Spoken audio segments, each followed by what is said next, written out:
can delete the one that's on our social media right now. We're live. Okay. All right. Hey guys. Salam and hello. We had a little bit of a technical issue. For some reason, this program was not streaming on my Facebook page, but now I think we're good. So please leave a comment and let us know where you are coming from, and that will help us know that this is getting through to everybody. So we are live on My Hello Kitchen Facebook page and YouTube, and Holistic Mom MD, Dr. Madia Saeed. Today we are going to talk to you guys about optimizing your immune system with healing snack foods. So we're coming to you every week around the same time. So either good morning, good afternoon, or good evening to all of you who are joining us from all around the globe. Thank you so much for joining. Those of you who have never been to our webinar or foodinar, we should call it the foodinar or something like that. We're always talking about food. Yes. Dr. Saeed is a wonderful, wonderful gem in our community and a resource for optimizing your health. We have been doing this webinar series for about a month now, right? A little bit more? Absolutely. And it's been, you guys have had such great outpouring of support and love, and I love your questions. So thank you guys all for this, for your spending time with us. So just to kind of recap, so the very first webinar we did, which was about, it was like an overview of, your immunity and your immune health and how to like really kind of put it in check. And Dr. Saeed did an awesome job of explaining all the science behind why we eat matters, what we eat why what we eat matters. Okay, I think I need another cup of coffee. Dairy milk. But yeah, so if you guys scroll through our social media feeds, and you will see, at least on my Facebook and Dr. Saeed's Holistic Mom MD's Facebook page, you will see that very first series, which was really long, right? It was like an hour and a half. Mm-hmm. But we really dove into, I had lots of questions, even though we've been friends for years and we've talked about this stuff forever, but I still had questions about optimizing our health. And, the question about wheat was really interesting. So go back and listen to that, guys, because that's really going to make you understand why we're doing what we're doing. And if you want to check out our resources, Dr. Saeed's book is The Holistic RX, an awesome, awesome resource for everybody wanting to kind of like figure out how to fix things that are going wrong in your body. You are amazing. Look at this. You're cool. We can basically go back into the back and like look up ailments and then figure out, what you can do, what you can take to kind of heal, right? Absolutely. It's so awesome, easy, fun, and I try to keep it doable. And that's, I think, what me and Yvonne are so great at doing is I'm living the lifestyle and she's living the lifestyle. So when we're both living the lifestyle, we are able to easily translate it to all of you. And that's what... Yeah, it's constantly evolving too. I think, I'm learning all the time from you. And also it's because our food system is constantly changing. Mm-hmm. The more things get processed and manufactured, the more something simple as an avocado isn't really the same natural food that we thought before. Mm-hmm. So I wrote the book, My Hello Kitchen. It's my second book, but this was the sort of 101 on halal cooking, foundational recipes for Latin food, Italian food, American food, Asian food, French food, recipes from scratch, pretty simple, lots of condiments and things like that, mostly natural cooking. Mm-hmm. So, the two kind of resources come together. Kind of what we're trying to do for all of you is to put our heads together to sort of give you the science behind why, and then the application with the recipes. So absolutely, because if we can do it, you guys can do it. Yay, well, you are a busy mom of 4 with like 8 people in your house, right? Absolutely. And then we can have that 20. So if I can do it, you guys can do it. And I don't have that situation. And sometimes people say it's harder to cook when you have less people or fewer people, or you're just 1 or 2. And, I can kind of agree with that, because it's easier to just kind of cook a ton of food and then kind of let everybody graze. But when you're by yourself or with just one other person, it's kind of like Do you want to like take everything out and make a big meal, but you still have to, you know, take care of yourself. It's that self-care that's so important. Absolutely. Absolutely. The self-care is really, really important because remember, the food that we're putting in our bodies really determines everything about our health. Everything. Yeah. And all the way, like every bite we take, every spice that enters our mouth, the oils that we eat, everything should be mindful because it really goes and affects everything down to our genetic code. And that's what I think if we start eating mindfully, thinking that every bite we take can either make us healthy or can make us sick. Yeah. And so I think that there's nothing really in between. And when we start viewing food like that, and then how it can affect everything down to our microbiome and our genes, then it really changes the entire outlook on how we view food. Yeah, I think that's the definition of mindful eating or conscious living. It's that, you know, pay attention, you know, like we need to wake up, you know, in every aspect of life. And I really, truly think if you pay attention to what you put in your body, everything else becomes sharper.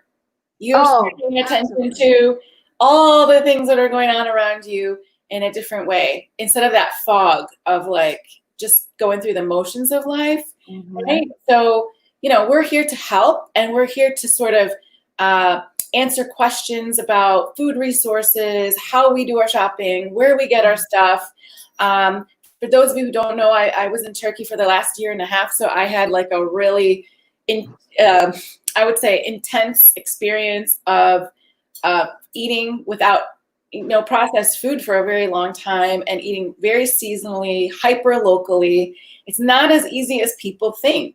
And it's idealized for a reason, you know, because it is kind of a utopia. But it taught me a lot of lessons about paring down and simplifying recipes and food. So today we're going to talk about snacks that are healthy, things that if you have kids, if you work from home, so many people are working from home and you want to go grab something, stay away from the junk. We're going to give you some ideas that will help you get through the day a lot healthier. Absolutely. And I know I'm checking out the comments. Thank you guys for all your heart love and all those people commenting. This is so much fun. Yes, we're going to have a conversation. And again, that's why just because I see there's a lot of new people on here, I'm just going to quickly do another recap.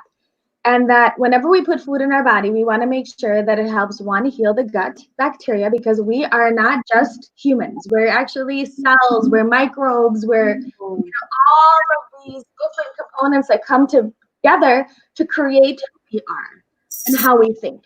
And so the food should actually try to help heal the microbiome, all the gut in our bodies, and keep them, basically promote the good bacteria, not the bad bacteria. And it should have, a lot of people nowadays are pre-diabetic. So the food that you should be eating should also balance your insulin levels and your glucose levels, because a lot of these processed foods, and I think specifically when we look at snacks, and it also should be nutrient dense, because specifically when we look at snacks, there's so much junk out there. That is.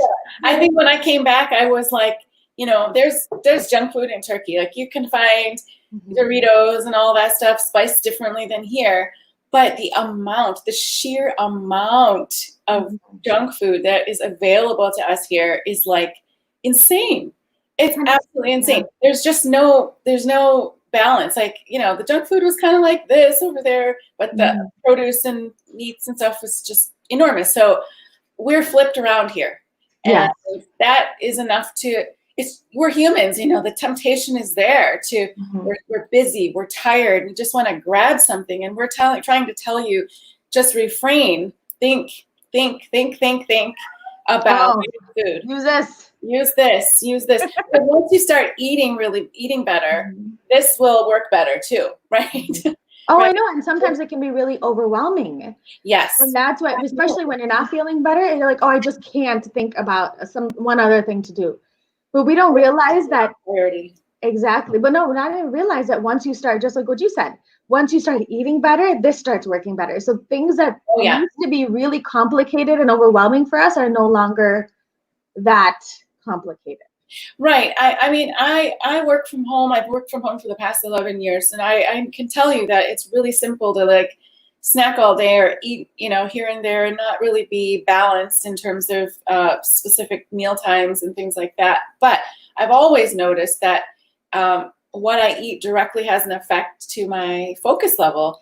And, it's sort of just, I think I was a teacher before that, and I can remember the kids coming back to the classroom after lunch. And it was just sort of a thing everybody had to accept, that after lunch, kids are gonna, fall asleep, or they're gonna act a little nutty. But now I realize that's not acceptable. If you have the right food, that's not going to happen, right? You're not supposed to be so drowsy after you eat something, Yeah, no, it should not be happening. Opposite. So I've noticed since I've changed my diet over the past many years, I don't have that issue. I still take power naps, but I don't feel this, like falling asleep at the wheel, so to speak. And that's really a big game changer. So yeah, no, absolutely. So I really think that, again, if we just start looking at food as things that will help us get through the day, and I think that's what we look at as a snack, right? It's like, oh, I need something to like hold me past so we have breakfast, something to hold me past lunch, or something to hold me past dinner, or maybe it's a late night snack. But I think that we need to first just discuss that snack issue, because grazing all day long is not good. And let's say that one more time. Eating all day long will actually destroy your health. Really? So, Yes.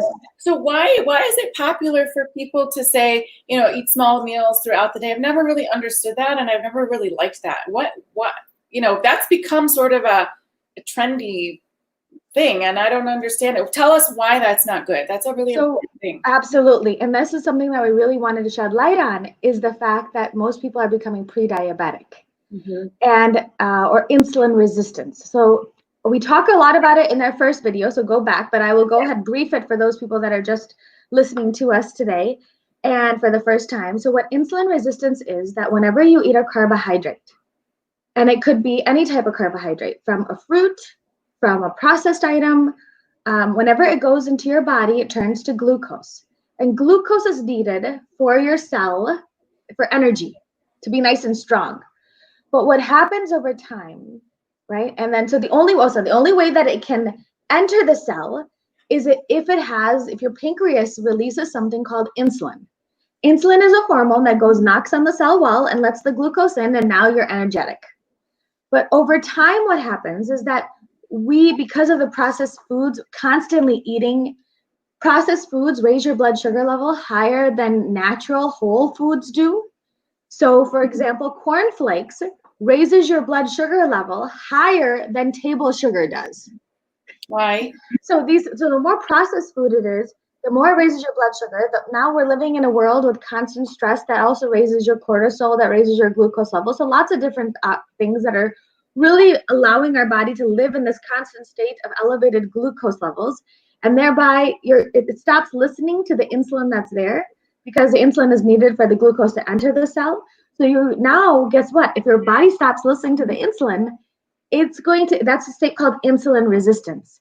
Now the glucose doesn't enter the cell, and it causes things like fatigue, sugar crashes, carb cravings, a weight gain around the midsection, brain fog, irritability. Those hangry, that hangry people are like, I'm getting angry, I'm getting agitated, or people are like, oh, I need to eat something right away, otherwise I'm getting lightheaded. It's considered chemical, but it's really not healthy. So do you think, I've thought this for years. I mean, the first time I traveled abroad, I went to Italy. It was many, many, many years ago, but I have family there.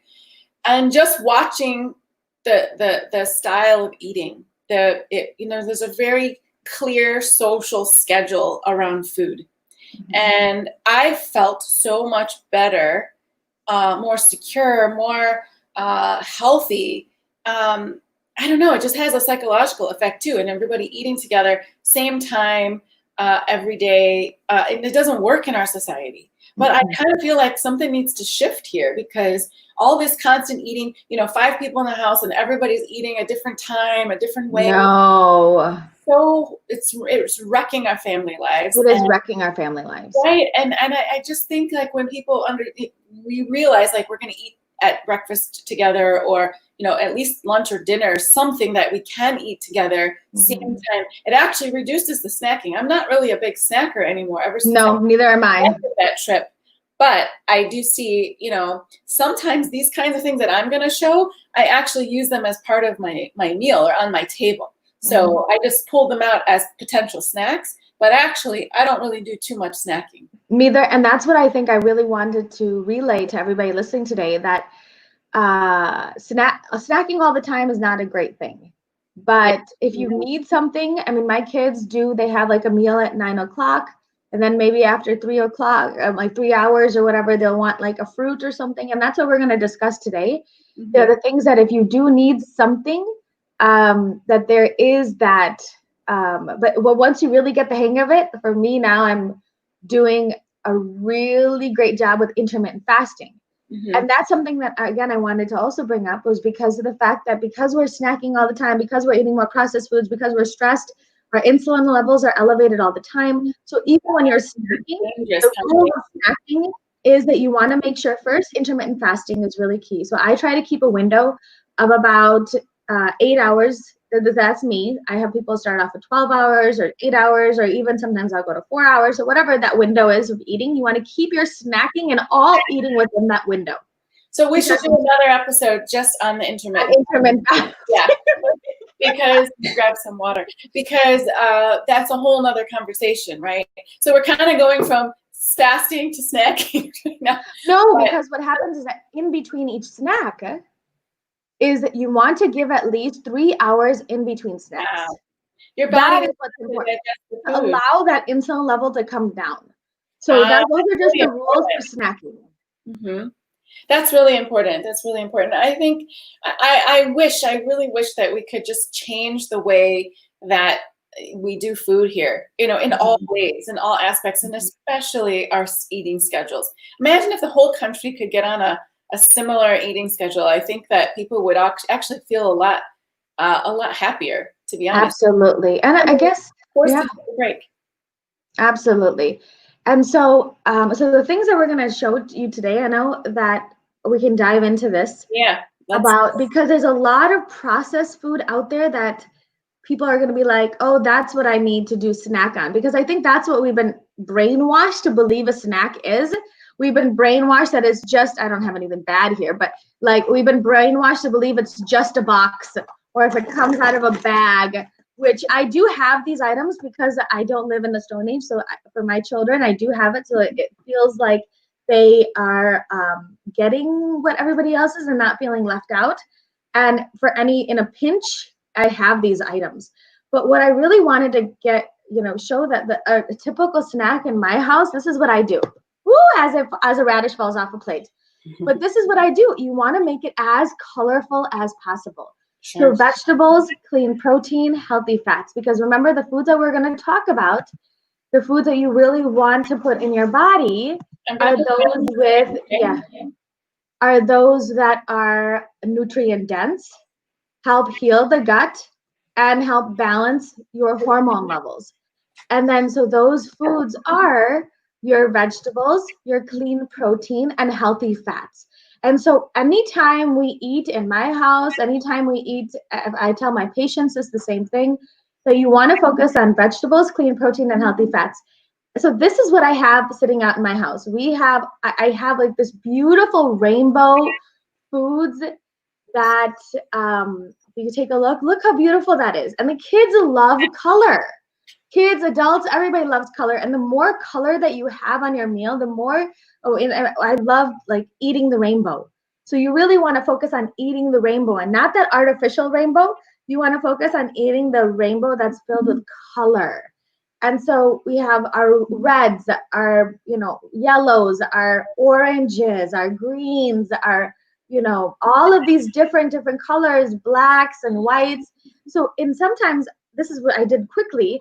I'll just leave a plate out here. So if the kids do want something, they have their vegetables and healthy fat here that they can really eat. And then I really wanted to just touch a base also on healthy fats and how healthy fats are super important because that really helps to keep you satiated. When you are satiated, it actually that you don't need to snack as often. So I always have different types of healthy fats available. The other thing that in my house we do is we have another plate of fruit. Again, all the different color of the rainbow, all different colors. And let me just show you here what's going on. So all of the different colors, delicious, right? Look at all of these different colors that are really important. And I just lay this out or have it in the refrigerator. And if the kids want something, they can have a delicious fruit or just some vegetables. I always usually have a lot of vegetables out and then have your fruit, different types of fruits. The other things that we do in my house, the other things that we love to do in my house is we do different types of, and I know Yvonne's going to talk about this, but then these are other things, again, they can be used as snacks, they can be used as, they can use, but like, you know, all different sorts of even lunches, even dinners. But in my house, we always have, this is another sample, I always have canned tuna or, not tuna, sorry, canned wild caught salmon or sardines. And the sardines, so what happens is that it's quick and easy because you'll just put, like, we'll put olives in it and then we'll just do them with some crackers. And that's what I'm going to quickly show you also the importance of that. So the next things are a quick, easy, delicious snack also is, my kids love ants on a log. Look how delicious, Drippy, that is. So what all it is, it's just a celery with some nut butter on it, with the with some organic raisins. And here you're getting your vegetable, your healthy fats, your carbohydrate, and it's really satiating. And I do the same thing with dates, and Yvonne, I know, is going to talk about that in a little bit more detail.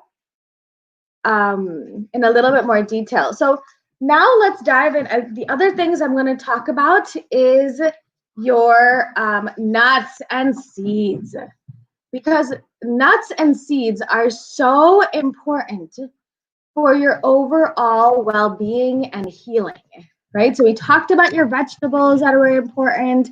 We talked about the importance of your fruit and all of those, the different types of vegetables. And now let's talk about these healthy fats, because these healthy fats, again, will keep you satiated, and they're a great snack.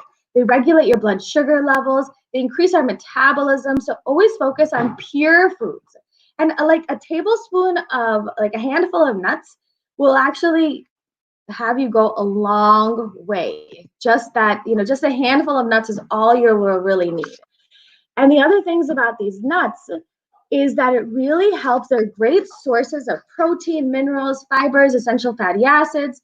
They actually help to lower your cardiovascular disease and cancers. They improve your brain function. They're really great for weight loss. They improve cholesterol. They prevent glucose from spiking. So again, this is a delicious. We even have some superfoods in here. And I always have some goji berries that are packed with antioxidants that will also help you heal from the inside out and just lower your overall inflammation. And then a lot of people are like, oh, I just can't tolerate a lot of nuts. And how should nuts be even eaten? So I really wanted to tell you guys that that these nuts should, one, be purchased organic if we can, raw, soaked overnight up to like 24 hours, even sprouted, then roasted, and then can be stored in a really tight container, dark container in like a cool location that helps to reduce the lectins and the phytes that we talk about in the, but the skins, that you can buy some that are skinless. You want to make sure that you really use the skin, because the skins are highly nutritious. In my house, we can even freeze these nuts up to 3 months. A handful of these We also have, I also do seeds. Seeds here somewhere. I thought I had it. So I do also seeds, a bunch of seeds, which are also really packed with healthy proteins and fats and fibers and minerals and antioxidants, omega-3s, specifically the flax seeds, and can all reduce overall inflammation, improve your gut health, prevent autoimmunity and heart disease. And then the other kinds of fats that my kids love to snack on here, and I know Yvonne is going to show us a delicious recipe using this, is, and I don't have it right now because my kids ate it all, is the avocado. Delicious avocado. It is full of fat and helps build lean muscle, detoxify, build healthy skin, nails, brain. It helps protect insulin resistance and burns off fat. And then also it's filled with nutrients, fibers, antioxidants, minerals to reduce inflammation, prevent cancer and strokes, and satiates.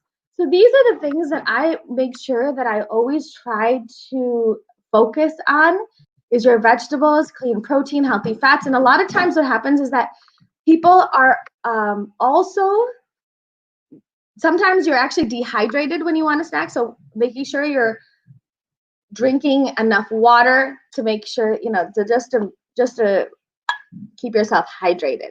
Because a lot of times what happens is that you're not hydrating and your body thinks you want food, but it's because you're dehydrated is the fact. And then so now Yvonne's going to talk about all of those other things. I don't know if we want, I'll go and talk about like some of the things while Yvonne's prepping, and then she'll bring herself back on.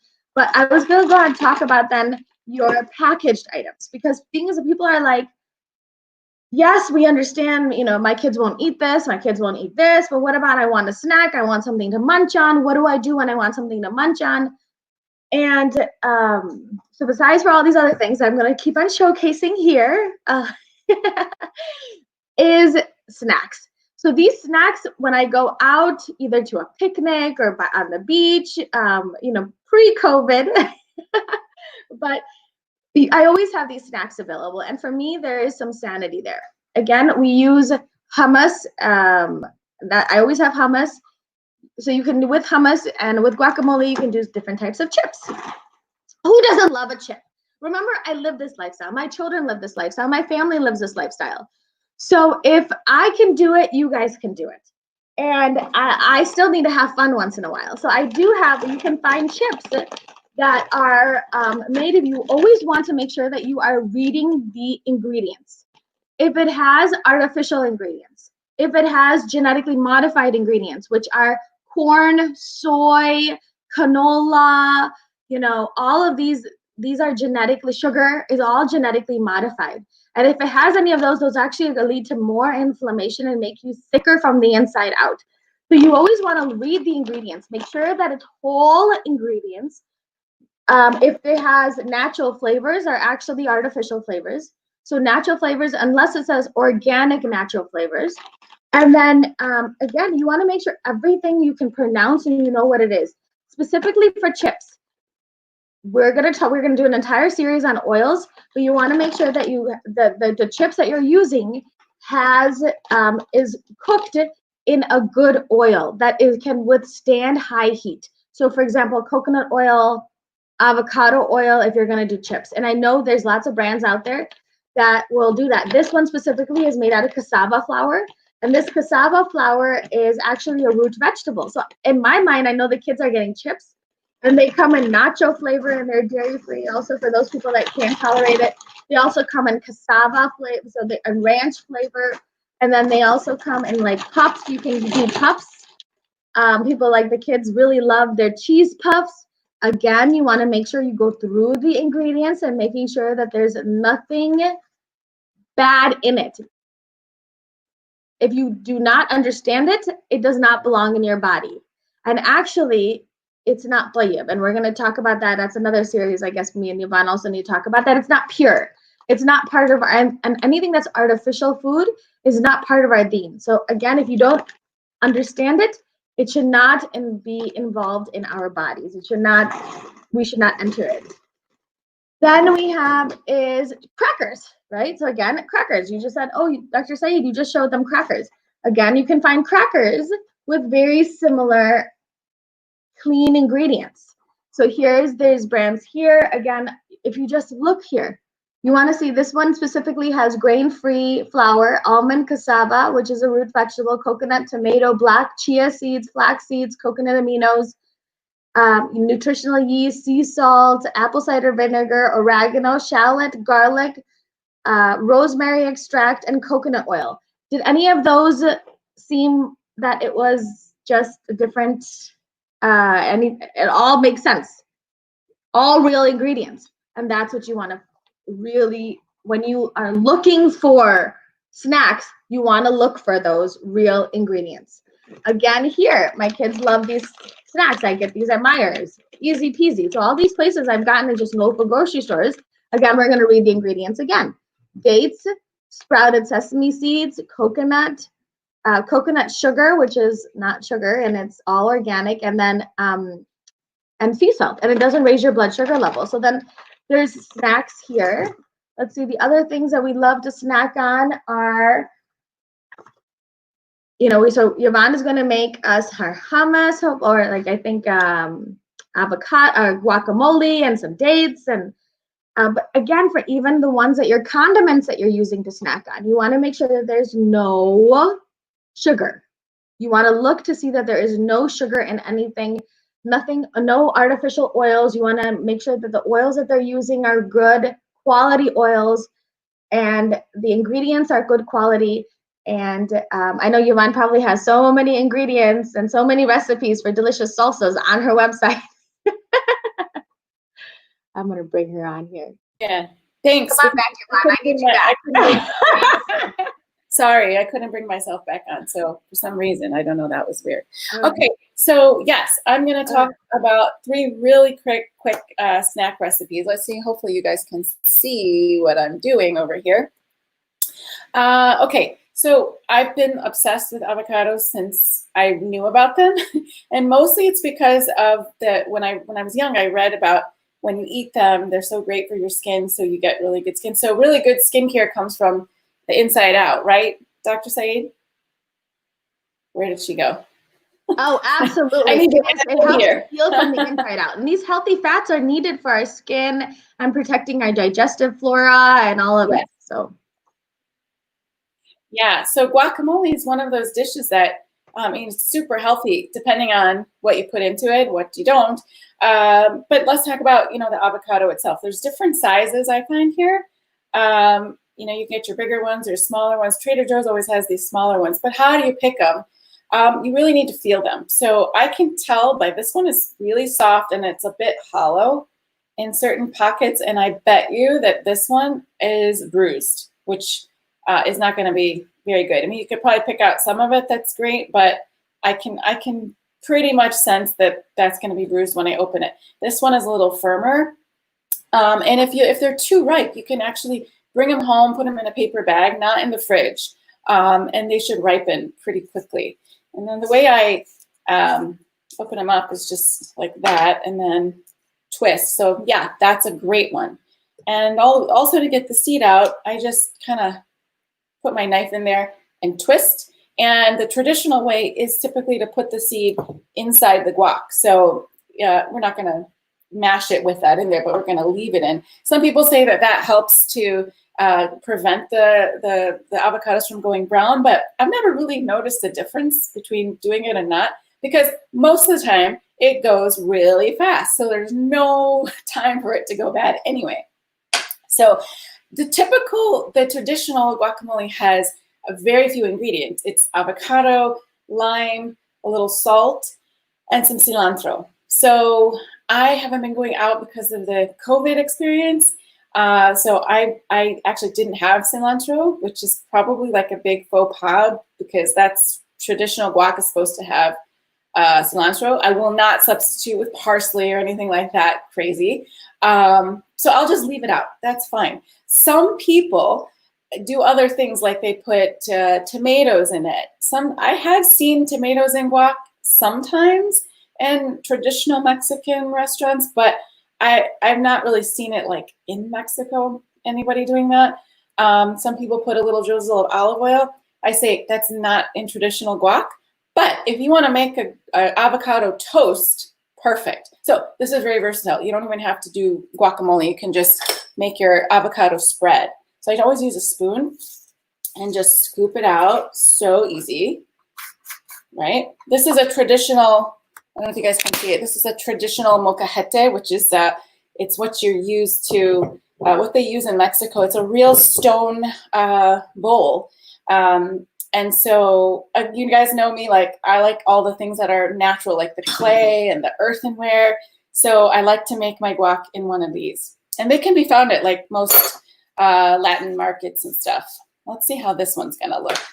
So this one's not bad, but see there's a little bit of brown there. So I'm just gonna avoid that and get all the rest of it out. Just stick it right in there. Okay, and now we need lime. You definitely need lime. We're just gonna cut it in half. And then we use one of these lemon squeezers and just, all I do is just go straight into the bowl. That's it. And then I use some salt, like a sea salt or Himalayan salt. I have some Himalayan salt here. I'm just gonna put that in. So I need more avocado, obviously. So I do this a lot for myself, actually. And I put it on toast. I eat it with crackers, like Dr. Leah said, you know, just have some nice crackers on hand. You know, or sometimes I use this as a side dish to eggs or a fish or whatever. I mean, do what you want with it, but eat it up. Don't let it sit. Don't put it in the fridge. Just eat it. Just make enough for, you know, the amount that you plan to eat, because leftover guacamole just is never a good idea. So see how simple that took, like 2 minutes, and I still have a little bit more avocado that I could put in here. Oh, and you can save these seeds, stick them in water, and you can grow an avocado tree if you live in a climate that you know, affords that. I actually did this in Turkey, and I have some trees waiting for me. They grew really fast in the spring. So maybe one day I can have some avocados there. Okay, so that's really, really it, guys. Look, that's it.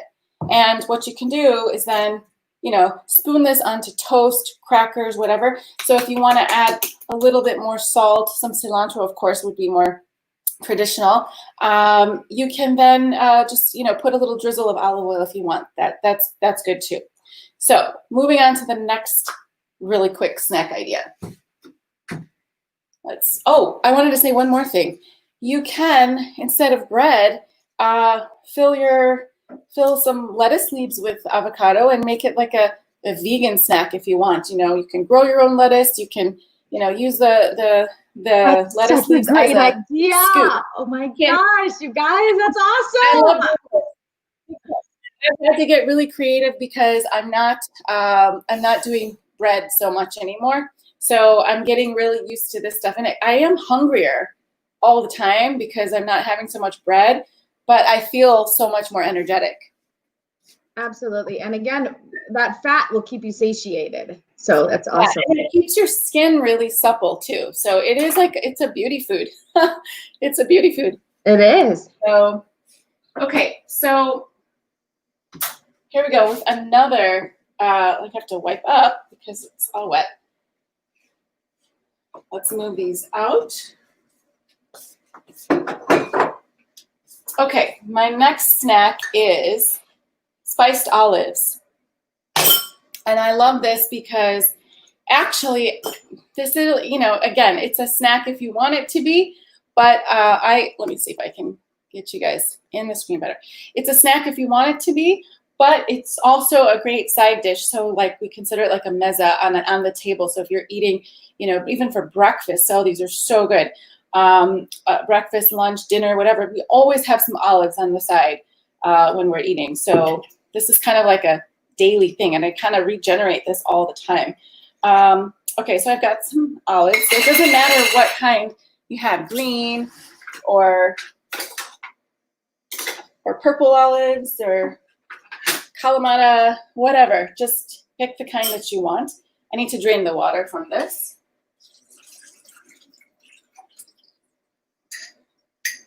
Okay, so what I do is when I get a jar of olives or a half a kilo or whatever I buy from the market, I get the whole jar and I put them, I drain the liquid, and then I put them all in a dish that I keep in the fridge. Okay, so you've got the olives. Now, see, they're pretty bare, right? Wow. We're What gonna should we slice look them up. for with the I do olives? red chili flakes. Oh, so easy. Sorry? What did you should say? we look for when we're buying olives? You know, taste. You really have to taste them. I don't really tend to like to buy the jarred ones, excuse me, but because in the markets you can taste them. So if you have like a market or a grocery store where they let you taste them because they're all different. Even if they seem to look the same or week after week, you know, different harvests taste differently. So you really have to taste. I mean, I get them from like two olives will look the same, and from different growers, they taste completely different. And also depends on, you know, how fresh they are and not. So the point is taste them. And then because a lot of olives have a lot of preservatives in them. So you want to make sure that there's no preservatives in them. Yeah, they should just have like a vinegar brine or salt brine or something like that. Absolutely. Awesome. Now this looks so exciting. So I do a little bit of mint as well, dried mint, not fresh. So you don't want to do any fresh herbs because the herbs will go bad. So you want to do the dried ones, okay? I do a little bit of oregano. This is like so look for like the Greek mountain oregano or the Turkish thyme, kekik. Those are going to be really good. They have really strong, pungent aromas, and they just taste fantastic in here. So we do a little of that. I don't do any salt because once I drain the olives, you really should rinse them. I should have done that. That was my fault. But you should rinse them to get the salt off because olives are pretty salty. So I don't put any additional salt on this, but I do use our zeytin Turkish olive oil, which is amazing. We have it in our online store now, My Halal Market. It's wonderful. It's my new favorite olive oil. It's so pure. But look at that golden color coming off. Like, can you see? So what I'm going to do is I'm going to be pretty generous with this. And you want to use an extra virgin olive oil because this is raw. It's not being cooked. So you don't have to worry about the olive oil going bad. So then all I do is just, stir it around. That's it. Seriously, guys, it's it. You can do dried parsley, dried basil, like whatever kind of spices you want. I just really like the red chili pepper because I have to have that heat. I don't know, just tastes so good. Some people even add like chopped walnuts or almonds. You can do that too if you like it. It's a little bit of a different texture added in, but I don't put nuts in mine. But anyway, that's a great snack. Or just put this on your table with all your meals, and it gives you that prebiotic, right, Dr. Madia? Prebiotics. Absolutely. And all those healthy fats, and all the antioxidants and the phytonutrients that really help you heal. And remember, olives are one of God's superfood. Yes. And I'm even using the leaves to make tea. I read that it was antiviral, so I've been picking the leaves of olive trees in my neighborhood and in Turkey, and I was making tea, and it's like the best tea ever. So I need to post a recipe for that.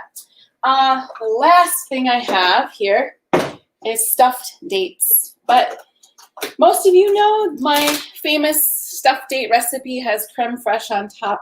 But really, guys, you know what I've been doing lately when I just feel a little bit hungry or like I crave something sweet after a meal with some tea?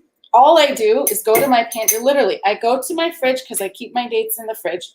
I go to my pantry for my walnuts or almonds, either one, and I just, break the walnut in half, stick in the the walnut, and I'm serious, that's all I do. And it's like crunchy, caramelly, and I get satisfied with like maybe 2 or 3 of these, and that's it. It's enough sugar, and it's enough texture, and I feel a little satisfied.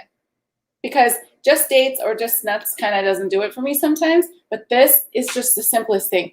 You can add like a non-dairy creamer or something you want like to be fancier, but if you just want to grab for something really quick, or for moms, I would say make a few of these and stick them in your bag and take them with you when you get in the car and you need to go somewhere. This would be a great snack unless your kids are allergic to nuts or something. But dates are energy. Dates are energy. So you don't want to have too many of them because it's a lot. They can be quite a bit of sugar. But 2 to 3. No, but you are bad, absolutely right. right? Yeah, no, dates contain like polyphenols that actually inhibit cancer, and they actually inhibit cancer. They actually have polyphenols that inhibit colon cancer. They have a carbohydrate, D-glucan, that actually inhibits sarcomas. And then so basically it's just so great for you. It actually lowers cholesterol and lowers triglycerides naturally. It relieves constipation and boosts energy. It's rich in like calcium and phosphorus. And magnesium, right? Magnesium. Now, all of these nutrients that are really important for your bone health. So, I mean, I don't have the craving for even chocolate when I eat dates because it gives me that satisfaction of that caramel texture. I don't know what it is, but chocolate has magnesium too, right? Yes. So I think that's why when I have a date, I don't feel like having chocolate because there's so few chocolates out there that are actually really pure and good. So I try to avoid buying chocolate and just having the dates. Someone is asking if you could use za'atar, and I think I'm assuming they're asking about the olive recipe. Mm-hmm. And yes, a za'atar is perfect because it's already a mixture of herbs with thyme and so on. So just put that on top with some olive oil. You're good to go. Yeah, you can do whatever you want with the olives, but it just kind of makes them more interesting. But super healthy when you have them with your breakfast eggs or like chicken dinner, whatever. I mean, we just have them on the table all the time. Yeah, so that's it for me. Delicious. I have the wow. And I've just always been this way since I was very young. I just really wanted to always go back to the basics, traditional foods, pure food. So I think, I don't have that complication of like needing to feed little kids and making sure they have something. That I respect so much that you found, solutions to all of that with really good quality things, because it's just not an easy feat today. No, it is not. And again, just looking for those nutrient-dense ingredients, focusing on real foods, not fake foods. Yeah. And again, what Yvonne said, just go back to the basics. I think right now I feel like we're making things way too complicated. Like it has to come out of a box. I've been going through some old cookbooks that I've had.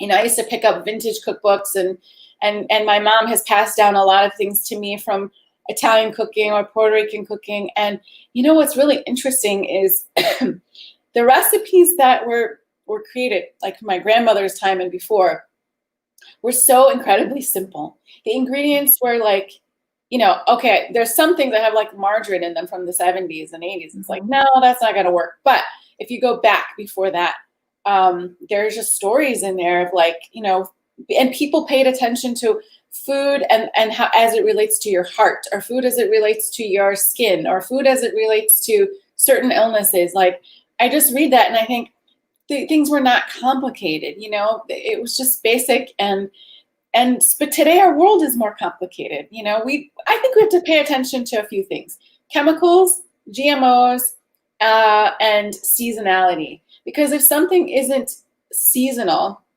it's not going to have the nutrient density that we're looking for. I think we were given fruits and vegetables and things at a certain season because that's what our body needs at that time. It's really interesting if you read up on that certain foods, like, why is citrus growing in the winter? Absolutely. Do we really need citrus in the summer? Do we really need it in the fall? There are other ways to get our vitamin C. There are other foods that are seasonal for that time, So it's just interesting.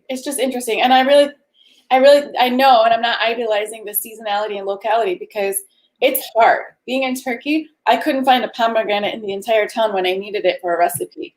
And then I thought, wow, why am I even looking for it?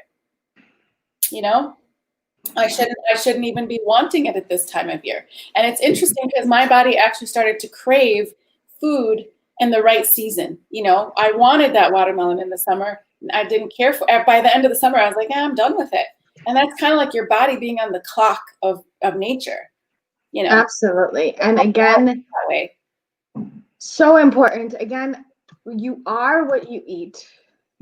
That's the scary thought. That is a really scary thought. Even you are what you snack. Yes, yes. So that's why I think if we go back to basics, we know it's sort of like leaning up our life or editing our lives in so many ways. Like when you clean out your house, when you clean out a drawer and you really evaluate, do I need this? Am I just adding more stress to my life? I think when I cleaned up my diet and I edited my diet and I simplified, I just became a lot happier. You know, I put a lot of stress on myself to create recipes like crazy. And sometimes that was kind of making my life more complicated. And then I just slowed down and I said, you know, I'm just going to write the things that I'm making now that makes sense. And hopefully that teaches people to do the same, because we put so much pressure on ourselves to do things that are unnatural sometimes. And, you know, let's go with the flow, the clock, the nature, and reset. And I think that's what a lot of people are doing right now.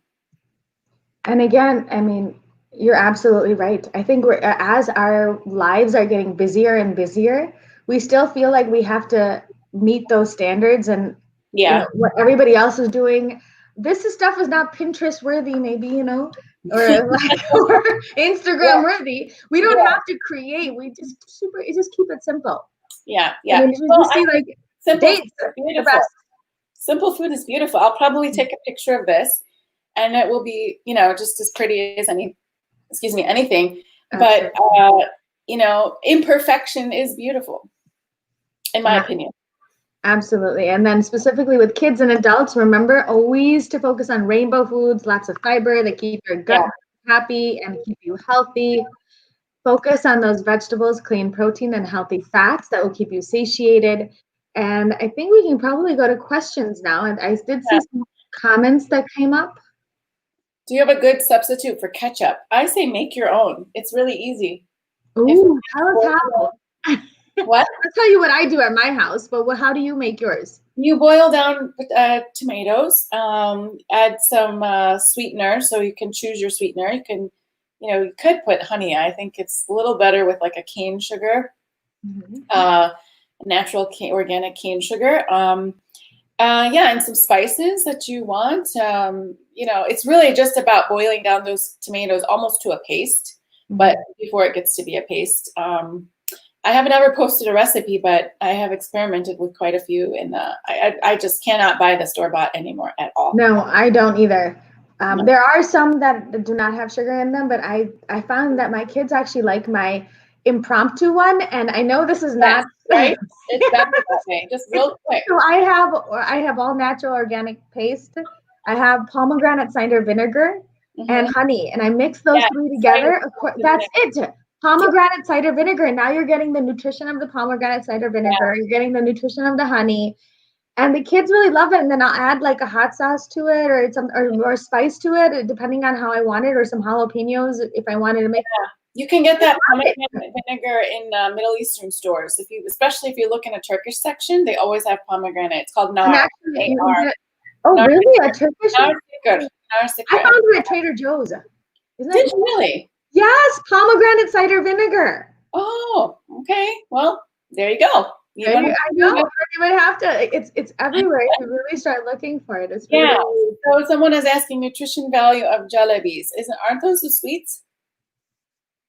I don't know which one is jalebi. Aren't those like those sugary, round sweets? I don't know. I don't know much about sweets in general. I'm just not a sweet tooth person. No, I mean, I just keep it really simple. I would say if it is one of those sugary things, I would question how much nutrition is in that. Yeah, no, you don't want to. My kids don't ever get that. They would get Pure it sugar. from real nutrition, real sugar. Yeah, You know, yeah, that's what they want. And sticking like even just some nuts in here, now you got like a candy. It's really delicious. And sometimes you're like, oh, I just can't get my body to eat that way. My kids won't eat it. And it's all about one, not even just tasting. I think it takes like 5 times before you really start to. yeah, 7. Wasn't there seven Let me times? tell you something. I used to work in a school, and we redid the whole entire lunch system in that school. And the food was fantastic, natural. The cooks got on board. They did an amazing job of getting the menus right, where everything was homemade and fresh. And the adults in the situation really kind of didn't stand behind the program. The kids were not going to like it right away because they were used to pizza and heroes and other kind of fast foods. So of course they were going to protest, and they did. And they protested by taking the plates and dumping the food in the garbage.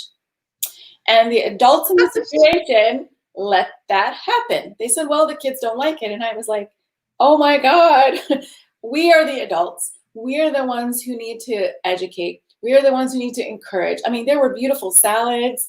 I mean, don't tell me kids won't eat that, because it happens all the time in places around the world where kids are accustomed to it. So they have to get used to it. And we as the adults need to gently formulate that program and back it up. And it takes time. You have to stick with it, right? Kids will eventually, because the taste buds are used to something that basically dulls their taste. So once they get real food and real flavors, they don't know what to do with that. But it takes time, and eventually they will. So I really feel like we can't give up on a situation like that. We have to be very firm on it and just show the kids like what you're doing. You're showing how fun it can be, how colorful it is, and you're standing firm on it. And I'm standing firm on it.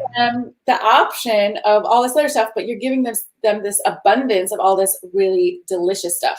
So I think if we can do it at home, we can do it on a larger scale too. Absolutely. And, you know, there's research that actually supports that our gut microbiome, if we start feeding it junk, it's going to grow those bad bacteria, and those bad bacteria will hate you, make you hate this. Yeah. And because it won't allow it to grow, only the junk will allow it to grow. Yeah. So as you start feeding it good food, it does take time for your gut microbiome to replenish the gut microbiome, kill off some of the bad bugs, replace with good bacteria. And that good bacteria, so the healthier your diet is, the more you're going to crave healthy foods. Yes. But the more junk you have, the more it's going to crave junk food. I think your body starts to crave the things, or you recognize the things that it needs. I was just telling somebody the other day that I was feeling, when I came back, I was feeling really stressed, and my thyroid, I could feel it in my thyroid. And I just know when I'm overdoing it. And I said, you know what thyroid needs for me is iodine. So I went and bought a seaweed salad, and from a local Asian store, and all that iodine in the seaweed, just that plate of it, because I just really was in tune with my body, and I know what it needs. And after one plate of that, I felt better. Like I knew my body was lacking something. And you become more in tune with what your body needs, I think. And that's so important, because who else can do that? Nobody close to you can even do that. No. And actually, my kids love seaweed as their snack. That's one thing I forgot to bring here, because they're not finishing it. But they love seaweed at snacks. So try to do that. But again, listen to your body. Yeah. And to really focus on you can't paint the brush, stroke for everybody. But you have to know your own. And someone, Asma, is saying, in England, Jamie Oliver changed the school system. Yes, that was around the same time that I was trying to do it in my community. And I think America is just a harder nut to crack, but we're trying to crack it. We're working on it. We're going to work on it. I know there's other people that are saying recommendation diet for vitiligo patient, and someone else who has multiple sclerosis. And another person that has overactive thyroid, scleroderma, autoimmune conditions. So all of these conditions are all autoimmune diseases. And I was there. I had lupus and Hashimoto's and all these other chronic conditions. I had all of the rashes and the ulcers and the anemia. My joint pain, my stiffness was all there, and I was miserable. So that's when I recognized, and I wanted to give you guys hope also, that just by getting rid of all the junk from your lives, replacing it with vegetables, clean protein, healthy fats is really important to heal from the underlying root cause of chronic disease. So right. yeah. And, someone is asking about pomegranate syrup. Does it have added sugar? And again, it goes back to reading your labels. If you're looking at a pure product, when they make syrups, they should just cook it down. And in my opinion, I've never seen in Turkey. I don't see them adding sugar to it because it's already sweet. You don't need to do that. That's the point of it. It was a traditional food. That's how they got sweetness into food. So they boil down like grapes or pomegranates. And so when they start adding sugar to something like that, it's like sugar syrup. What is the point of that? Look at your labels, read the ingredients, and make your decision there. And if it's got anything that it's not supposed to, just put it back. Save your money. Absolutely. Save your health. Save your money. Mm-hmm. And then we have another one here. What diet should be used to reduce belly fat? Again, belly fat is directly related to insulin resistance or prediabetes. So we talked about that in detail in the first show that we ever did. So go back and take a look at that. But again, vegetables, clean protein, and healthy fats is what your diet should concentrate on. Keeping like a keto green type, lots of vegetables, like plant-based, lower on the carbs can actually really help to reduce that belly fat, because that will help to reduce the insulin resistance, and then increasing that intermittent fasting that you're doing before your meals and in between meals and snacks can help with reducing belly fat. Someone made a comment that the public schools need to change their lunch menu, Narisa. I'd like to agree, but I'd also like to add that, I worked in private schools, and private schools have way more flexibility than a public school. So if your children are in a private school, you're involved in a private school, there is much more that they can do. I was working in private schools, and I saw lots of land available. They weren't doing anything with it. And I said, come on, let's do gardens, edible gardening, teach the kids how things grow, help teach them how to harvest things, teach them. There's so much they can do. If they are involved in that, in the growth, they will eat it. So in fact, I would say public schools have a lot more hoops to go through. They should definitely look into this, but private schools it's way easier for them to incorporate that. They have that flexibility and freedom that public schools don't. So, and I think that we are slowly gaining speed in that, not in the Muslim communities at all, but I know where I live, where my kids are, in Illinois, they actually have organic suppliers that supply all the meals to the schools. Yeah, that's what I was working on with the Islamic schools. I was working on suppliers and getting them, they were so on board with this. And, people, look, parents have to be on top of it. Parents have to demand it. Or it's not going to work. You can't. You're absolutely right. The kids wanted pizza, or they wanted exactly. That's exactly what I was going to say. You read my mind. Exactly. So we are part of a Saturday school here, and there's 500 kids in the Saturday school, all Muslim, and I've been trying for the last 4 years to try to change the pizza, but they're like, no, the kids want the pizza, and I'm like, the kids don't know. You're the adults. Yes, exactly. Why are we listening to these kids? You're the adults. Give them this. Absolutely. Who are the adults in the situation? Yeah. So things have to change. And again, if parents are behind it, but again, this is an education for everybody. So we're hoping that more people, including parents, will, wake up and realize that. And a lot of times people don't wake up until somebody gets sick.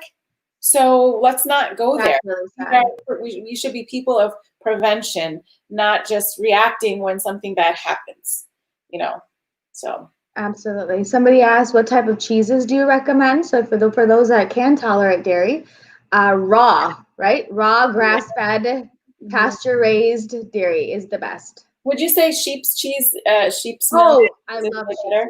Yes. Yeah, I tolerate it so much better. So there are lots of different, and you can get them in your local grocery store. Yeah, try the Mediterranean markets if you can't find them in your grocery store because they typically tend to import them from, Greece, Turkey, places like that. All right, Awesome. so I think we're good. Oh, someone Awesome. asked about safflower oil and thoughts about Greek yogurt. That's a good question. Safflower oil. What do you think about it? It's a traditional oil in Turkey. Yeah. So I don't know a lot about that one. I just know I think these oils can be used mostly as condiments, like just as a finishing oils. Yeah, yeah, yeah. Again, And not as they're not processed, right? Like you can have safflower oil as a traditional food, but probably it wasn't processed to death. yeah, absolutely. So again, it's like you might hear about something, but you really need to understand how these manufacturers are making that food. How are they bringing it to you? So what do you think about Greek yogurt? Greek yogurt is just a style. It's just a thick yogurt. That's I it. think it's just a thick yogurt. If Yeah. you are gonna go choose that, making sure that it doesn't have any added sugars to it, because a lot of these have a lot of added sugars, and just because they have syrups in them or jams in them, just to make it more attractive to kids, that actually raises the blood sugar levels really Yeah. high, all that sugar. And if you are going to do the dairy, again, grass fed, best option. Yep. Yeah. And Let's then I get think, healthy. oh, I finally understand what someone was talking about, the jalebis. So jalebi is like this Indian fried, it's like this orange thing that people eat. Right. Yeah, no, all of it's bad. Yeah. Yeah, what nutrition are we talking about there? Zero nutrition. So yes, it has chickpeas, which are good for you, but then we've like destroyed it. And again, for all those people that are watching, again, all these artificial foods are not part of our religion. They're not tayyib. They are not Pure. they're not pure, and they're artificial. They're actually khabith, and they Think make us about it. sicker. Such a disrespect to food to kind of Right? manipulate it, Feel right? it like that. Yeah, it's like it's so sad actually if you think about it. You get these pure foods from the trees, from the I know. land, Oh, and and then we then destroy kill it. it. Yeah, destroy it. And then And we put put it in more batteries. sugar in it. Can you imagine putting more sugar in these things? Like, why would you do such a thing? No, makes no sense. Makes no sense. It's Because there's how how much sugar is in here? Oh, you have your choice of sugars in every season, like imagine when there's figs growing on the trees, there's like how much beautiful sugar is that? And we really need to get back to also growing our own stuff. And even if it's just a couple plants, even if it's just a tree, I think we're so far removed from earth and nature that this is why we don't know the basics anymore. So we need to come back and say, we're not going to lose our modernity. We're not going to lose our conveniences if we just, go back to nature. It doesn't mean we have to change our lives that much. We're actually going to be better and more productive and healthier to do the things we need to do. absolutely. So Awesome. I think we're good. Next week, what were we talking about next week? We're doing. I don't remember. I didn't look at our schedule, but we'll get back to you on that. I was like, wait. We'll talk about that. Yeah, we have a schedule. We'll talk about it. So we're gonna talk about that. But wait, so you guys, if you guys have any comments, questions, we do take a look at these later on. So if you're watching this on a broadcast later, so please go ahead, answer your comments. Please like and share this video, because me and Yvonne have a mission. We have a mission to get you guys to eat real food, get back to the basics, and keep it simple, and heal from the inside out. And I think I want to just add one more thing. If you think it's just about you, it's not you, but like me personally, you personally, right? If we think it's just about our own health, it's not. If I'm healthy and you're healthy and the neighbor is healthy, society is safer from a lot of different things. Think about how bad food affects people mentally, psychologically, physically. There's so many benefits as a community to making sure that we're taking care of ourselves, we're taking care of our families, we're taking care of our kids at school. It just has a great domino effect. Rather than having the negative domino effect, let's have this positive domino effect. And that's our mission, because good food can help you heal your families, bring up stronger generations for the future, and actually can heal our planet. Because right now they say that we have 75% of our pollinator species have died. It's really Scary. sad. It's scary stuff. 50% of they say in another 50 years, most of the plant and animal species, 1/3 has already been lost. The United Nations says we only have 60 harvests left, and it all starts from the toxins that we're throwing in to our nature, into our bodies. So our bodies are a gift. It's a blessing. They're amana on us. Our earth is an amana and a blessing and a gift that we need to take care of. So starting with your diet, starting with what you can control in your kitchens is a great place to start. Yeah, I totally agree. Join us, you guys, next week where we have another phenomenal episode for you. We will keep you guys posted. And again, like and share, comment below, and we'll see you guys next week. Yep. Yay! Bye. Salam alaikum. Bye.